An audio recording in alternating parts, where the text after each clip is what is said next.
वो मुझे अपने घर ले गए थे नवंबर में लास्ट टाइम में, और मदर से मिलाने के लिए। फिर मदर से वो मुझे मिलाए बात हुई, फिर कुछ खाना वाना हम लोगों ने खाया वहीं पर, चाय पिया, खाना वाना खाया, वो कुछ था। फिर मैं वहाँ पर ऐसा था कि कुछ रिलेशनशिप उन्होंने बनाया, और जिसके बाद मैं बोलने लगी, मतलब सुबह जब उठे तो मैं रोने लगी कि भाई ये। अस्सलाम वालेकुम वरहमतुल्लाहि वबरकातुहू। नाज़रीन, सबसे पहले मैं आप लोगों से ये कहना चाहूँगा, आप प्लीज़ वक्त निकाल कर इस वीडियो को ज़रूर देखिएगा। इस वक्त में बहुत बड़ी साजिश चल रही है हमारी मुसलमान माओ और बहनों के ख़िलाफ़। बाकायदा तहरीकें कायम हो चुकी हैं। मुसलमान बच्चों के ऊपर इस्लाम मुखालिफ की सख्त नज़रें हैं। वो आपस में बहुत अच्छे अंदाज में सलाम करना, अल्हम्दुलिल्लाह कहना, माशाअल्लाह कहना, इंशाअल्लाह कहना सीख कर मुस्लिम बच्चियों को अपने झांसे में लेकर उनकी ज़िंदगियाँ ख़राब कर रहे हैं। और इस वक्त में एक बहुत बड़ा रेशो तादाद है उन बच्चियों की कि जो इस चंगुल में फंसकर अपनी ज़िंदगी बर्बाद कर चुकी हैं। एक ऐसी लड़की कि जिसकी ज़िंदगी तबाह हो गई, बर्बाद हो गई, अपनी एक दर्द भरी कहानी सुनाती है। प्लीज़ मैं कहना चाहूँगा इस वीडियो को आप पूरा देखिएगा, और अगर नहीं है तो चैनल को ज़रूर सब्सक्राइब कर लीजिएगा। मैं जॉब करती हूँ, वहाँ मैं अक्टूबर में एक लड़के से मिली थी जिनका नाम गौरव कुमार है। उन्होंने मुझसे काफ़ी दोस्ती बढ़ाई, दोस्ती की, और हम लोगों की दोस्ती बहुत अच्छी हो गई। नवंबर की लास्ट में उन्होंने मुझे बताया था कि मेरी माँ बहुत बीमार रहती है, उनका मेंटली डिस्टर्ब रहती हैं वो। तो नवंबर में उन्होंने कहा कि मेरी मदर से मिलने चलोगी तुम? तो मैंने कहा ओके ठीक है, चलिए मदर से मिलने चलिएगा। तो क्योंकि मैं उन्हीं के साथ मतलब ज़्यादातर बैंक से ऑफिस जाती थी, कार्ड में जॉब करते हैं तो, और फिर ऑफिस से घर भी वही मुझे छोड़ देते थे, क्योंकि मेरी मदर एक्सपायर है और मुझे थोड़ा उनकी तरफ से मॉरली सपोर्ट मिलता था, तो मुझे अच्छा लगता था। फिर वो मुझे अपने घर ले गए थे नवंबर में लास्ट टाइम में, और मदर से मिलाने के लिए। फिर मदर से वो मुझे मिलाए बात हुई, फिर कुछ खाना वाना हम लोगों ने खाया वहीं पर, चाय पिया, खाना वाना खाया, वो कुछ था। फिर मैं वहाँ पर ऐसा था कि कुछ रिलेशनशिप उन्होंने बनाया, और जिसके बाद मैं बोलने लगी, मतलब सुबह जब उठे तो मैं रोने लगी कि भाई ये चीज़ें गलत है और आप ये चीज़ें कैसे कर सकते हो। तो उन्होंने कहा कि मैं तुमसे बहुत प्यार करता हूँ और तुम मुझसे दूर नहीं हो जाओ, तुम मेरे पास हमेशा रहो, मैंने इसलिए ये चीज़ की है। मैंने कहा नहीं, लेकिन ये तो गलत चीज़ है ना, ऐसा तो नहीं कर सकते है ना। हाँ, फिज़िकली रिलेशनशिप उन्होंने बनाया। तो उस टाइम उनके घर में सिर्फ उनकी माँ थी, तो उनके मतलब फादर भी हैं, उनके फादर की भी 2 शादियां हुई हैं, और वो एक ही घर में अपनी 2 पत्नियों को लेके अब रह रहे हैं, उस टाइम नहीं थे। और मुझे कहा गया कि मेरे फादर जो हैं वो गांव गए हुए हैं, तो इसलिए मतलब हम वहाँ स्टे वहाँ पे उन्होंने किया, और जो भी था उन्होंने दवा ववा मुझे दे दी थी नशे की। सुबह में जब हम उठे तो हम ये चीज़ उनको बोले कि आपने ये सारी चीज़ें क्यों की? तो भाई हम तुमको खोना नहीं चाहते हैं, और जब हम तुमको फर्स्ट टाइम देखे थे तभी हमको तुमसे बहुत प्यार हो गया था, हम बहुत तुमसे प्यार करते हैं, और हम वादा करते हैं कि हम तुमसे शादी करेंगे, तुम्हारे साथ रहेंगे, अगर तुम नहीं बोलोगी, अगर तुमको ऐसा लगता है कि मैं झूठ बोल रहा हूँ तो देखो यहाँ पे मंदिर है शिव जी का, घर में उनके, लो हम तुम्हारा मांग भर देते हैं, तुमको मंगलसूत्र पहना देते हैं, तुम पत्नी हो जाओगी मेरी, तब तो तुमको डाउट नहीं ना रहेगा मेरे प्यार पे। तो उन्होंने वैसा किया कि मेरे मांग में सिंदूर भर दिया, मुझे मंगलसूत्र पहना दिया, गले लगा लिया, कहा कि मुझ पे यकीन मानो, मुझे मालूम है कि तुम बहुत टूटी हुई हो, तुम्हारा बहुत लॉस है, और मैं तुमको कभी नहीं छोड़ना चाहता, बट इस चीज़ के बाद ना हम बहुत क्लोज आ जाएंगे, बहुत प्यार हो जाएगा। ठीक है भाई, सब कुछ ठीक था, रिलेशनशिप बहुत अच्छा चला, 2.5 साल तक उन्होंने बहुत प्यार दिखाया, बहुत केयर की, हर जगह प्यार करते थे, हर जगह केयर करते थे। फरवरी तक का रिलेशनशिप बहुत अच्छा चल रहा था। फरवरी में एक दिन मैंने इनके मोबाइल में, शायद 27 फ़रवरी था, मैंने इनके मोबाइल में कुछ फ़ोटोज़ देखी कुछ लड़कियों के साथ, जिससे मैंने इन पर रिएक्ट किया कि ये किन की फ़ोटोज़ हैं। तो इन्होंने मुझे कुछ नहीं कहा, और इन्होंने कहा कि नहीं कुछ नहीं है, और ये फ़ोन हमेशा अपना लॉक रखते थे, कभी मुझे दिखाया नहीं, कभी मैंने इनका फ़ोन नहीं चेक किया, इतना ट्रस्ट दिला रखा था इन्होंने। उसके बाद फिर उन्होंने मोबाइल नहीं दिखाया मुझे, मैं बहुत लड़ी, बहुत बोली, लेकिन नहीं दिखाया। फिर ये धीरे धीरे कटने लगे। फिर मार्च के 7 तारीख को, हाँ इसके बीच में भी जुलाई में, मतलब 2019 में हम प्रेग्नेंट हो गए थे, अक्टूबर में, हाँ प्रेग्नेंट हो गए थे हम 2019 में ही, शादी के बाद।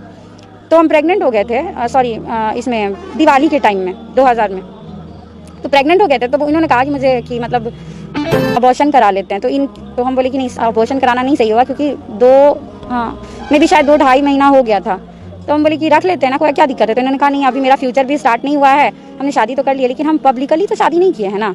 फिर इनके पापा तक बात गई, इनके पापा को इन्वॉल्व किया गया।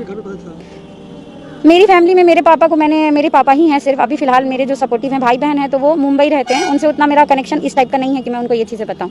बहन को पता था मेरे कि हाँ रिलेशनशिप में है, और बहन को मैंने बहुत हद तक बता दिया था कि शादी तक की बात है, इसी तरह मैं नहीं रह रही हूँ इनके साथ में, क्योंकि हाँ पापा को बताया था मैंने। पापा का रिएक्शन ये था कि पापा को था, क्योंकि इससे पहले भी मेरी एक शादी हुई थी, उससे एक बाबू था मेरे पास, है अभी भी है वो बाबू, शादीशुदा, हाँ शादीशुदा, आपके पास रिपोर्ट होगा तो उसमें। बट वो शादी मेरी टूट चुकी थी 2014 में ही, हम अलग हो चुके थे हस्बैंड से, कुछ इश्यूज़ की वजह से उनसे हम अलग हो गए थे। तो ये तब मेरी लाइफ में अक्टूबर में आए थे, मेरी मदर का डेथ हुआ था 24 अक्टूबर को, उसके बाद ये मेरी लाइफ में आए हैं अक्टूबर में ही, 27-28 अक्टूबर रहा, नहीं 25-26 अक्टूबर रहा होगा।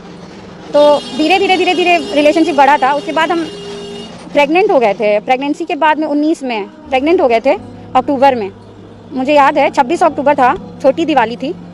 उस दिन मेरा इन्होंने ले जाके केजरीवाल में अबॉर्शन करवाया था। अच्छा, ये साथ में गए थे? हाँ, ये साथ गए थे और शाम के 7 बजे, छोटी दिवाली थी, इन्होंने मेरा अबॉर्शन करवाया था। केजरीवाल में गए तो वहाँ हो गया? मुझे नहीं पता कि सेटिंग क्या थी क्या नहीं थी, लेकिन हुआ। हाँ, उन्होंने बात की थी सबसे? हाँ, बस आप साथ? मेरी कोई बातचीत नहीं हुई थी, नहीं बातचीत नहीं हुई थी, ये और इनके पापा थे। आप चाह रहे थे कि हो? नहीं, हम नहीं चाह रहे थे, हम इनको बताया भी नहीं थे स्टार्टिंग में कि कुछ ऐसा है, क्योंकि हम चाह रहे थे कि मतलब बउआ हो जाएगा तो ये पूरी तरीके से मतलब फाइनली इसको एक्सेप्ट कर लेंगे। हम नहीं चाह रहे थे। इनके फादर वगैरह ने भी कहा कि हाँ ठीक है चलो कर लो, हो जाएगा ना तो फिर तुम पब्लिकली कर सकते हो शादी। उस टाइम में करेंगे तो क्या होगा ना, लड़का प्यार करता था, शादी कर लिया। उनके फादर बोले? हाँ, उनके फादर बोले कि लड़का प्यार करता था तो शादी कर लिया, फिर हम लोग एक्सेप्ट करेंगे, बाद में कर लेंगे, पहले थोड़ा ये होगा। ये तो कहते थे कि भाई मैं बहुत प्यार करता हूँ, तुम्हारे बिना मरिए जाऊँगा, तो कर लो ना सना। ब्रेकअप कब हो गया आप लोगों का? फाइनली ब्रेकअप मेरा फरवरी में हुआ है, फरवरी के बाद मार्च, 7 मार्च को। उन्होंने किया? हाँ, उन्होंने किया। उसके बाद आपने क्या किया था? उन्होंने मुझसे ब्रेकअप किया, इस तरीके से किया कि वो फ़ोन नहीं उठाए। एक झगड़ा हुआ छोटा सा, कुछ झगड़ा नहीं था, ये चाचा के यहाँ गए थे और इन्होंने बहुत झाड़ के बहुत गंदी तरीके से मुझसे बात की। मैंने फ़ोन किया तो उसके बाद इन्होंने मुझे कॉल करना बंद कर दिया। कुछ दिन मैं भी शांत रही, क्योंकि हर रिलेशनशिप में झगड़ा लड़ाई होता है, फिर आके मना लेते थे ये। मैंने सोचा नॉर्मली है। 1 हफ्ता जब बीत गया और ये ना फ़ोन ना SMS कुछ भी नहीं, उसके बाद मैं इनको फ़ोन करने लगी, ये फ़ोन ही नहीं उठा रहे। फिर मैं इनके घर भी गई, इनके फादर से भी मिली, बोले कि बउआ हमको तो कुछ नहीं पता है, कुछ नहीं बताया है। मैं भी शॉक थी, मैंने इनको कई बार कॉल किया। फिर ये क्या कहते हैं मुझसे कि मतलब तुमने मेरा कदर नहीं किया, हम तुमसे बहुत प्यार करते थे, तुमने मेरा कदर नहीं किया, इसलिए मेरे दिल से ना तुम्हारे लिए प्यार खत्म हो गया है, मर गया है, अब मैं तुमसे प्यार ही नहीं करता हूँ, तो मैं तुमसे रिश्ता नहीं रखूँगा। मैंने कहा क्या बोल रहे हो, तुमने शादी की थी, तुम भूल गए हो क्या? कितना कुछ हुआ है हमारी लाइफ में, कई बार तुमने अबॉर्शन दवाई खिला के किया है, ये वो दीदा बहुत कुछ कहा मैंने। तो वो कुछ भी रिएक्शन नहीं, पैर पकड़े फिर भी रिएक्शन नहीं। कितने फ्रेंड्स को कहा मनाने के लिए, कितने फ्रेंड्स ने इनको कहा, मतलब मार्च से लेके अभी तक सिर्फ इनको मनाया जा रहा था कंटिन्यू। मैरिड थे या अनमैरिड? अनमैरिड थे वो, इसीलिए मैंने ट्रस्ट भी किया कि अनमैरिड बंदा है, शादीशुदा नहीं है, उसके बाद तो और मैं भी सिंगल थी। तो लीगली आपने क्या एक्शन लिया? लीगली एक्शन मैंने उनको लास्ट टाइम कहा, मैंने उनको एक आवेदन भेजा मतलब कोर्ट से कि विधिवत शादी कीजिए और मैटर को ख़त्म कीजिए 10 दिनों के अंदर अंदर। उनके फादर का उधर से रिएक्शन आया कि मतलब हम ये नहीं करेंगे कॉम्प्रोमाइज़, वकील टू वकील बात करेंगे। और फिर उसके फादर जो है वो पूरे में हल्ला करने लगे कि लड़की को ना पैसा चाहिए और पैसा के लिए ये सारी चीज़ें कर रही है। फिर मेरी जो फोटोग्राफ्स थी मेरे पास में कुछ, जो कि साबित करती थी कि मैं उनकी पत्नी हूँ, जो मैंने जमा भी किए हैं, वो मैंने उनको दिखाई, भेजी, उस पर भी कोई रिएक्शन एक्शन नहीं लिया गया। वगैरह में आपने एप्लीकेशन मैंने थाने में एप्लीकेशन, टाउन थाना सर, मेरा थाना वही पड़ता है, नगर थाना। अच्छा, आपका घर कहाँ है? मेरा घर पक्की सराय है। आप क्या चाहती हैं? हम यही चाहते हैं कि वो या तो विधिवत शादी करें और बस मुझे अपना ले, खत्म। अभी भी आप चाहते हैं कि शादी अगर वो तैयार आप कीजिए? हाँ, क्या करें सर, मेरा लाइफ तो पूरा हेल हो गया है ना उनकी वजह से, हम यही चाह रहे हैं। कहाँ जॉब कर रही थी आप लोग दोनों साथ में? हम लोग SBI चंदवारा ब्रांच में जॉब कर रहे थे एक साथ। क्या नाम है? गौरव कुमार, कहाँ का रहने वाला है? ये मालीघाट कंचन नगर के रहने वाले हैं, मिठनपुरा थाना इनका पड़ता है। फादर का नाम शशि भूषण राय है, जो कि कुछ ज़मीन का कारोबार करते हैं। देखा दोस्तों आपने, यूँ ज़िंदगियाँ बर्बाद हो रही हैं।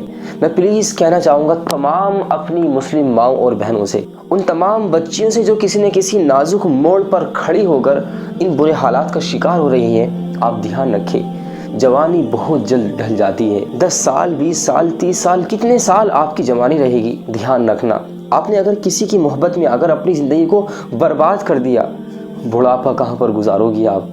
ये लोग आपको इस्तेमाल करके फेंक देते हैं। आपकी ज़िंदगी को बर्बाद करना इनका मकसद है। हरगिज़ ये ख्याल ना करें आप कि ये आपका साथ दे रहे हैं, आपसे प्यार कर रहे हैं। आपको ध्यान रखना चाहिए कि आपके साथ में ढोंग करते हैं, या आपके साथ में चालबाजी चालाकी खेलते हैं, इसलिए कि आपके सीने में इस्लाम है और ये उसी इस्लाम के दुश्मन है। आपकी दुनिया भी ख़राब होती है और आखिरत भी ख़राब होती है। प्लीज़ इस वीडियो को आप और भी ज़्यादा लोगों के पास में शेयर कीजिएगा। मैं आप सबका मेज़बान मोहम्मद नाजिम रुखसत होता हूँ, मिलता हूँ इंशाअल्लाह अगले पैगाम के साथ।